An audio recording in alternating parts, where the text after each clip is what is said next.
Hey, good evening, everybody. I'm back. Baby, it's cold outside. Had a little snow coming down. Well, welcome. And thanks for joining me tonight, where we'll be featuring the Staten Island Sports Hall of Fame inductees for the first class of the Roaring Twenties, folks. With me tonight will be Jay Price, uh, a himself an inductee into the Hall of Fame, I believe, in 2013. He's also on the board. He's an author. Previously, he was a journalist for the Staten Island Advance. He knows what he's doing. He's a great man. I'm happy to have him with me tonight. Also, I think I have Nick Bellotti will be joining us tonight, one of the inductees, as well as a few members from the Silvestri softball team, perhaps Frankie Cicero, Georgie McClendon, and I don't think I missed anybody. I probably did because I'm an idiot. And of course, Coach Nick Bellotti. Okay, if I didn't get that, I said it twice. He's worth saying twice. Anyhow, welcome everybody and thanks for joining. How's everybody doing tonight? And I can't hear a thing, Dan.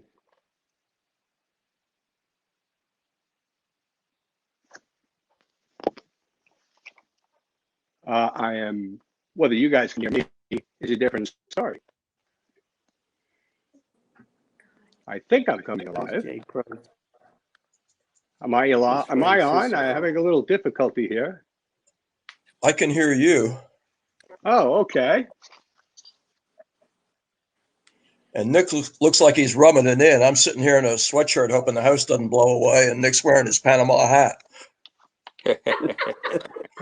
Oh, okay. Well, this is a tough one tonight. There's a snowstorm. There's a blizzard going on. I got no cameraman. I'm by myself. This is going to be a long show, folks, but it's going to be worth your wait because joining me tonight is, well, I got a great cast of characters. We're going to talk a little Staten Island Sports Hall of Fame inductions. We're going to have a couple of dignitaries from the sports world with us on the local end. We'll cover a couple of topics. We'll talk about high school, college. We'll go into the pros a little bit if we have time, and then we'll wrap it up, folks. But right now, I want to get started by introducing my good friend, Jay Price. How you doing tonight, Jay? I'm good, Patty. I was very impressed with your boat, by the way. Oh, you like my boat? That's the Commodore quarters? When I was kidding later that with all these folks we were going to need a bigger boat, I didn't realize you already had one. Well, we can always use a bigger one, Jay. I'm sure. So, Jay, thanks for joining us tonight. Can you give us a little introduction onto the this class that's being inducted this year for the Roaring Twenties? Yeah, I can. I don't have to tell you or anybody else. I guess it's been a tough year, 2020, for us as well. We lost our whole what's usually our spring season of our induction ceremony for the class of 2019, our golf outing and reunion, our unsung heroes luncheon. But we were determined. This was our 25th year of doing this, and we were determined that we were going to select a good class of inductees, and we certainly have done that. Just real quick to go down the list, we have a boxer, Frankie Gennaro, who was an Olympic gold medalist and a two-time world flyweight champion back in the 20s. A couple of baseball players. I'm sorry. In the 20s, the Roaring 20s. In the 20s, yes.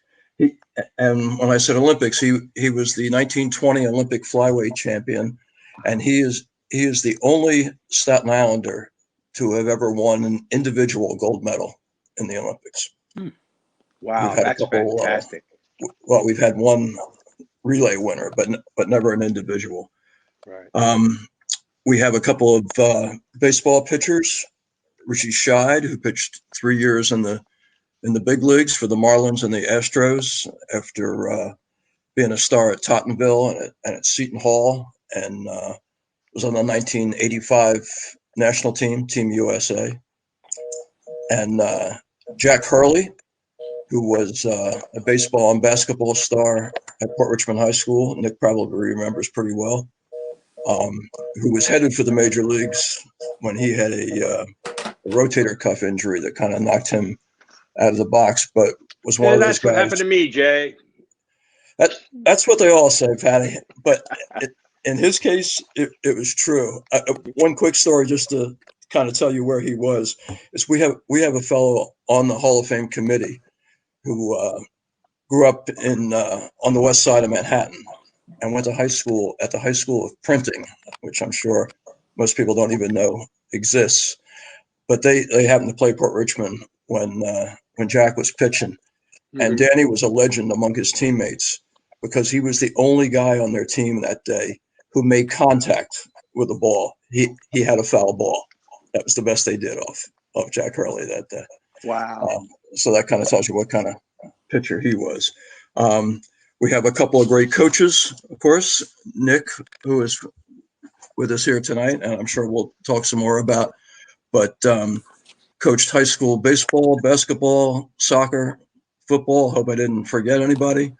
He was the guy who brought football back to Port Richmond High School. Port Richmond had football back in the late 20s and early 30s and dropped the sport.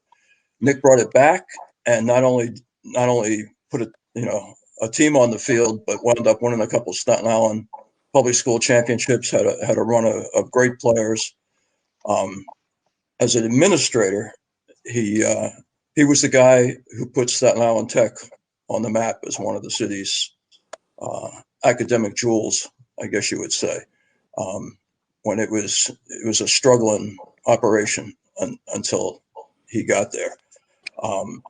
But the story I love about Nick is, I believe, and he can tell me if I'm wrong on any of this, but as a 14 or 15-year-old, he played on a sandlot baseball team called the Tompkinsville Violets. And after he got done playing, he turned to coaching. And he and Jack Minogue, when they were like 17 and 16 years old, maybe, took a team of 14, 15, and 16-year-olds to Cooperstown, New York, and won the first of, I believe, 6 Kiwanis State championships. Nick, does that sound right? Don't know if he can hear me. But just amazing to me that parents, first of all, would put their trust in a couple of kids, which is what they were, just a couple of years older. Yes, 6. To take their kids upstate. Yes.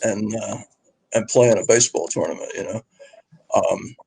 So he hits Staten Island sports on a whole bunch of different levels. The other coach we have going in this year is Karen Lynch, who was a basketball and softball star at Widener College. I believe she still holds the single season record for assists, and was a national amateur softball All-American, and then coached Port Richmond to, I believe, 4 city championships and 3 Metro Bowl championships. And one of the things I love about her on top of that is that she also coached football. As far as I know, the only woman on Staten Island to have coached football. She coached at Port Richmond for several years, coached running backs and defensive backs, and earned the same respect there that she had on the softball field. And hey, gentlemen, this is Danny Yes. Shannon. I'm just going to interject for a second because, the whole thing's a shit show and nobody's watching anyway. You guys are doing a great job so far. Just want to let you know that. But I did locate Frank Cicero. So we are going to bring him onto the broadcast now. I just want to let everybody in the group know Frank's going to be joining your conversation. All right, 10-4? Hooray! sounds good. All right, 10-4 over and out. Good stuff. Frank, welcome to the party. Oh, thank you. Hi, guys. Good to see you all. Hello, Frank. So Hey, right on Frank, here we cue, go. I mentioned Silvestris, which Yeah. we have 2 representatives up here tonight who, when I don't know if this puts things in perspective for folks who aren't in our little circle, but men's softball in the 1970s and 80s was like a cultural phenomenon on Staten Island. I mean, if you were any kind of an athlete, you were playing softball.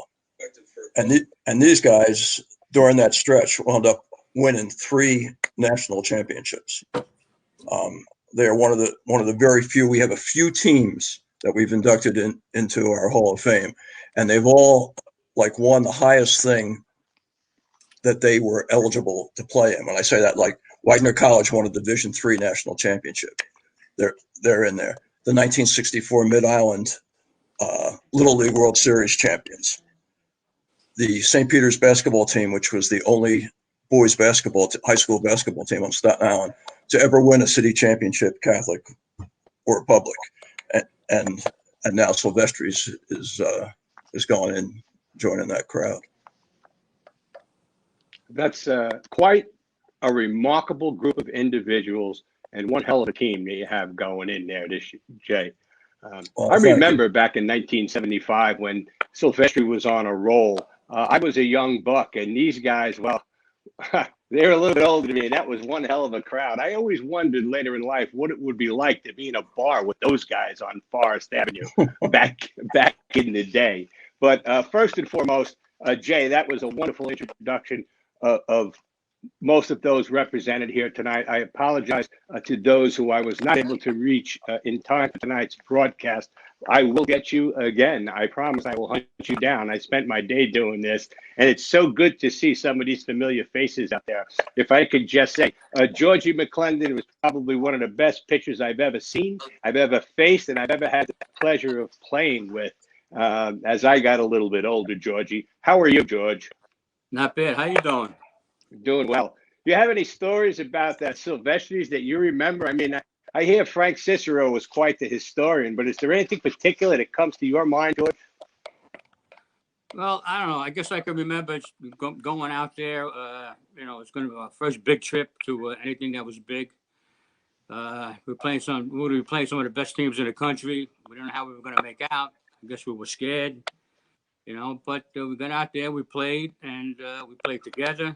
It was a good, solid team, and we just did everything at the right time. We did everything right, and we were lucky, we're blessed to have the team we had. Yeah, blessed. And I hope all our Sandlotters and our Sunday ball players are out there, get a chance to listen to this, because these guys, they won the national championship of the Amateur Softball Association of America. Tremendous. And Frank Cicero, how are you doing there, buddy? Doing well. Thank you. You're looking good, Frank. You got any interesting stories you'd like to share that would enlighten us a little bit about this ball club you were on? There were a lot of stories, but the one about the 75 National, that was the very first National that the ASA had. And all you guys on the paddle, Mr. Bellotti and Jay and George, you appreciate this. We went out there and we didn't have a left fielder. We got on the bus. We chartered a bus with the Pompos, another team from Staten Island. And we were ready to leave Staten Island. We had no left fielder. We got stood up by a couple of guys. You had no left fielder and you're going to the national championships? Yeah. Sam Silvestri, one of the owners, volunteered to get off the bus at the last minute. And he was told, fly in a left fielder or an outfielder. So story as it is, made some phone calls, and a young kid, 18-year-old kid that we had played against in the league that whole year, named Dennis Jackson, volunteered to come out to Port Huron, Michigan, and play with us. So we ended up, Georgie, you'll remember, we had 8 fielders, no reserves, and 2 pitchers. You, George, right, and Stan Zazula. Right. You and Stan each pitched 3 consecutive complete games. We didn't have to take any of you out for a reliever, thank God, because you didn't have any. No, had no reliever. And nobody got hurt. We had 8 fielders, and everybody just played we played 6 games. We went undefeated. And I don't know, we played as best as we could, and there was enough. But we really didn't know how big this was going to be. That was the very first national championship. And, we looked around and said, wow, we're the best team in the country. We started to believe it. And we went to as many nationals as we could. And they just kept getting bigger and better as the years went on. It was tough to win. We didn't win another one until 1982, even though we competed in about 5 other ones. You poor guys. Yeah. And we won again in 83. But Yeah. I got a question we had a for you, good Frank. team. I got. Who was the big hitter on the team? We had a lot of big hitters. We had John Corrado as the ideal leadoff hitter, and then from 2 to 9, we had number 3 hitters, all of them. So there wasn't one guy that led. This was a team of solid hitting throughout the lineup. We had Greg Hansen batting fourth. We had Dennis Jackson. We had myself, Ray That's Rudolph, good stuff. Frank I love Montalbano, just a lot of names up and down the lineup. Tremendous. Yeah. I know Dennis Jackson. I had the honor of playing it with Dennis in the old Staten Island Touch Tackle League as well. He went on, I think, played a little ball, had a tryout or so with the NFL St. Louis Cardinals at the time. Dennis Jackson? He was a heck of a ball player. I didn't know that. But I'm pretty sure it was him. But then again, you know what, Frank? I always get it wrong and nobody cares. Anyhow, listen, I want to thank you guys from Silvestri's for joining us tonight and taking us down memory road. I want to come back right now for a moment over to Mr. Bellotti. And Frank, I heard you call him Mr. Bellotti, and I will always call him Mr. Bellotti because my coach back in the day, Andy Barberi, introduced me to this man when I was 17 or 18 years old back in 1975. And he told me to call him Mr. Bellotti, not Coach. And I've always called him that. I have a lot of respect for him. Coach, you touched a lot of lives in the Sandlot and in high school. What's your fondest memory?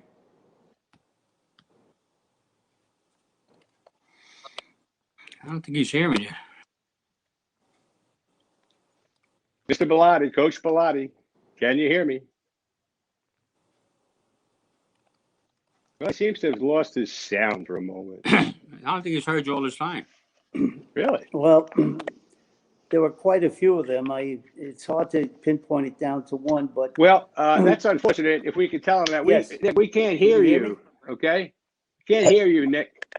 We can hear you now. I can hear him a little bit there. Patty? Yeah, I can hear you right there. Okay.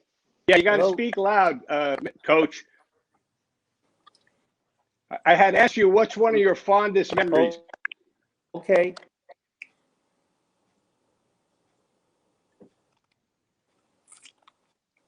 Okay, I got you. I usually speak loud. Yes, I heard that. Well, it starts in Tompkinsville. I was always organizing teams from as early as 10 and 11 years old, and some of the lots around Tompkinsville, I can recall baseballs. That's what we used to use in those days, and take bats and putting nails in bats. And then it eventually led to the Tompkinsville Violets with my brother Vinny and Mike Manor really started, but they both went into the service, and then I sort of took over the reins, and I was a player for the first year, and we won a championship that year, and I was just looking in some of my memorabilia. Baseball, 1953. I played in 1958, signed by the players, and I was privileged to coach Jack Tracy, Larry Anderson, Drew Kelly, Larry Bernarth, Nick Bruno. It goes on and on. I mean, there were so many highlights in my life. And then I always had a love for football. I played high school football at Curtis, and I was fortunate enough to go to Port Richmond, and I coached the basketball team there. And I had a wonderful group of kids led by Jerry Jackson, and we won Staten Island PSAL and Catholic high schools. The last time Port Richmond won that, and that was in 1967 and 68. And then we started in 1968, and that was a great, very close to today. And going back even to with Jerry Jackson, who I'm very proud of, who was the superintendent of schools in Long Island, came from the Manners Harbor projects and did quite well for himself. The 1973 football team, led by Gary Barton, Jim Schofer, Steve Ferraris, and many others. But I was fortunate enough to have such a great bunch of guys, and we won the Staten Island High School Championship and PSAL Championship. And funny thing that year, we opted out not to participate in the New York City PSAL to play Monsignor Farrell. And unfortunately, Farrell beat us, the only team to beat us. But we had scrimmage Bayside that season, and we had scrimmage. We had scored 3 touchdowns, and they didn't score any. And they won the New York City PSAL championship. We like to think that we could have that particular year, but we didn't have the opportunity. But it goes on and on. As I said, I have just. You've had a great career here. Went to Staten Island Tech. Sports played a big role there in making that school a reality. Tremendous. I think one of my highlights in my career had something to do with Mr. program to enhance the recruitment to get kids to want to come to Staten Island Tech, and that.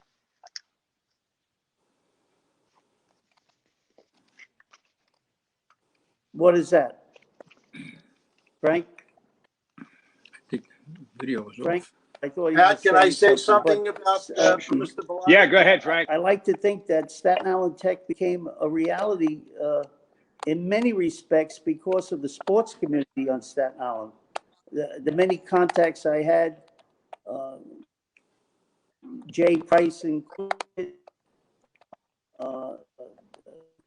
Daily News, very important and crucial in giving us press as to make that school, because it was ready to close. And now the gems, jewels in the entire country. It's ranked as high as number 6, and it's always up in the top 25 best schools in the United States. So I'm very proud of that. Very proud of that. I'm proud to call you my friend and to play a little golf I would with you like too. to bring up tonight is that one of the players on the, I don't want to mention it. Yes, yeah, we played together, yeah. Breaking up. But just a little sad, there's a member of the 1973 football team. I don't want to mention his name now. I'm sure it'll come out, but he was just diagnosed just a few days ago with cancer. And I would just like everyone to, you all know him, but I don't want to mention his name tonight, but it's someone that we could all say a little prayer for. And being heavy on my heart tonight, because I was talking to his we'll certainly news. keep that player in our prayers, Coach, as we will keep all of you members of the Staten Island Hall of Fame in our prayers. And I'm running out of time tonight, folks, but I just want to say thank you very much to all of you for joining us here at Nobody Cares Sports, Commodore's Quarters. Once a week, this is what we do. And I love you guys, man. You're the best. I mean, you guys are the heart and soul of Staten Island. You coach so many kids. You touch so many lives. You guys could go into any local restaurant together and sit down and hold court anytime. Thanks. And you've been, God bless, Merry Christmas to all. You've been listening to the Commodore's Quarters, only on Nobody Cares Sports Show, sponsored by the law firm of Tracy and Stillwell. If you slip and fall on the snow out there tonight, give them a call. Anyhow, we'll be back tomorrow night on the Nobody Cares Sports Show with our full repertoire. The snow doesn't stop us, as you can see. Tomorrow night, we have Gus the Bus Edwards, Tottenville High School graduate, attended Rutgers and the University of Miami. Now he's in his second or third year in the NFL, and he's tearing it up with the Ravens, folks. Gus the Bus will join us tomorrow night. Chinese book will be on board. I got a whole bunch of things I didn't get to tonight that nobody cares about. And that wraps it up, folks. So I'm the Commodore. Thanks for joining. Have a great night. See you tomorrow. Thank you, Patty.